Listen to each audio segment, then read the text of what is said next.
Good morning, good afternoon, good evening. This is Alan Burgos from the hashtag Walk with Love channel. Welcome and welcome back to our channel. Okay, so let us just honor our subscribers. The usual thing that we are doing for the past couple of months, we are honoring them. They are now 6,075 subscribers. Okay, so konti na lang tayo, 25 na lang po. 6,076, 24 na lang po. We can be able to hit the 6,100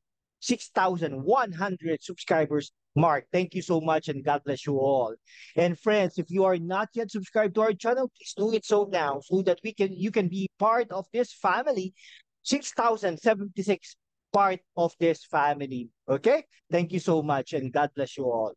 Alright, so ano po tayo natin ngayon, no? Ang pag-uusapan po natin ay with regards to the Vice President of the Republic of the Philippines. Alam niyo po, guys, si Vice President, no, Sara Duterte, ay po sa unity, no, sa hanay ng Pangulong Bongbong Marcos. Pero magkahiwalay po sila ng partido, no? Ang partido pong ginalawan, tinakbuhan ni Vice President Sara Duterte ay ang Lakas NUCD or Lakas NUCD CMT or Lakas CFT ni Martin Romualdez at saka ni former President, no, Gloria Macapagal Arroyo, nandiyan din si Bong Revilla. Sila yung nag-facilitate para maging chairperson at member itong si Vice President Sara Duterte.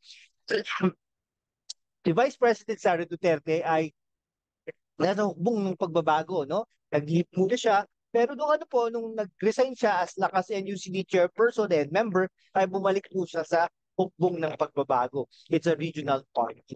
Okay, now ano po, nung tumatakbo po siya talagang mabango si Vice President Sara Duterte. No? Actually, talagang bawat miyembro ng Kongreso at tumatakbo sa Kongreso, Senador, at saka sa House of Representatives ay talagang gusto ng endorsement ni Vice President Sara Duterte. Yun po ang katotohanan doon. Sobrang dami ng kaibigan, kasama, pero sa politika pala ay wala talagang forever.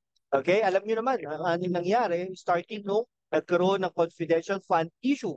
Okay? Unti-unti ang mga dati niyang kakampi ay talagang inalikuran na siya. Hindi na siya kinampihan. Actually, wala nang parang courtesy sa Office of the Vice President ang ginagawa, including si Congressman Sandro Marcos.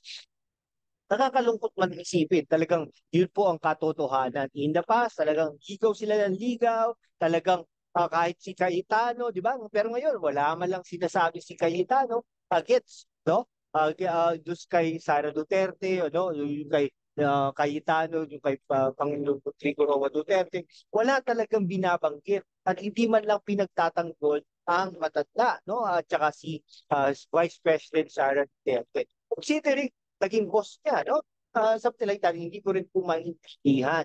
Okay, now, ang ano po dyan, unti-unti, bakit nga po ba? Bakit ang tanong po natin ngayon, bakit kinalimutan na si Vice President Sara ng mga dating kakampi sa Kongreso? No, pwedeng senador, pwedeng sa House of Representatives. Simple lang po, dahil po ang pondo talaga ay nasa speaker. No? Yan. Katotohanan lang po yan. No? Sila po talaga ang nagre-release ng mga budget for the projects.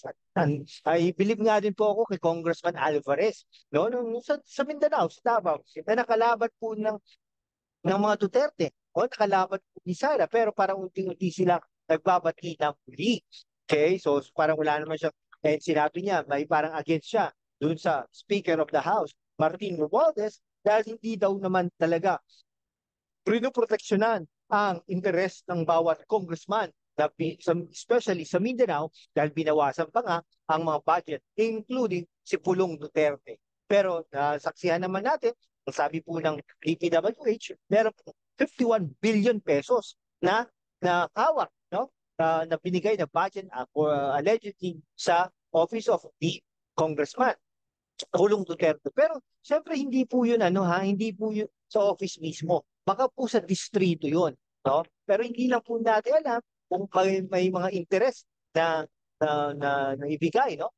Kay Congressman Pulong Duterte, na alam naman po natin sa ibang mga lugar ay ganun din po. Okay? So, hindi rin po natin talaga maintindihan. Pero Ayun po, no? So, ang ano natin diyan, ganun po talaga, no? Kung ano po ang interes ng distrito, kung ano po ang interes ng isang congressman, ay doon po sila, no? Doon po sila. Sino po ba ang nagbibigay ng mga ganun, no? Hindi naman po ang Office of the Vice President. Dahil sa totoo lang po, konti lang po pera ng Office of the Vice President. Pero syempre, later on, yung endorsement ni Vice President Sara Duterte ay talagang nagmamatter. Kaya yung iba ay talagang medya-medya lang, no? Hindi masyadong kumakampi kay Speaker Romualdez at then at the same time, hindi rin naman masyadong kumakampi kay Vice President Sara Duterte. Yes, hindi. Ngayon, kailangan nila ng mga proyekto, ng kanilang mga district sa mga kinasasakupan. Pero at the same time, later on, it needs to be, there is a consideration also that later on, meron tayong ano, no? Yung tatanggap po sila, no? Yung pagpanalo po sila, what if tinapatan sila ng kandidato ni Vice President Sara Duterte sa kanilang mga distrito, no? Aminin naman po natin, sikat pa rin naman si Vice President Sara Duterte at 128, malamang sa malamang, ito ang magiging susunod na Pangulo ng Pilipinas. Okay, sige, hanggang dito na lang po mga kaibigan ko, ha. Maraming salamat po. Guys, kung hindi ka pa nakapag-subscribe, mag-subscribe ka naman para naman po we can be able to maintain and sustain this channel. Thank you so much and God bless you all.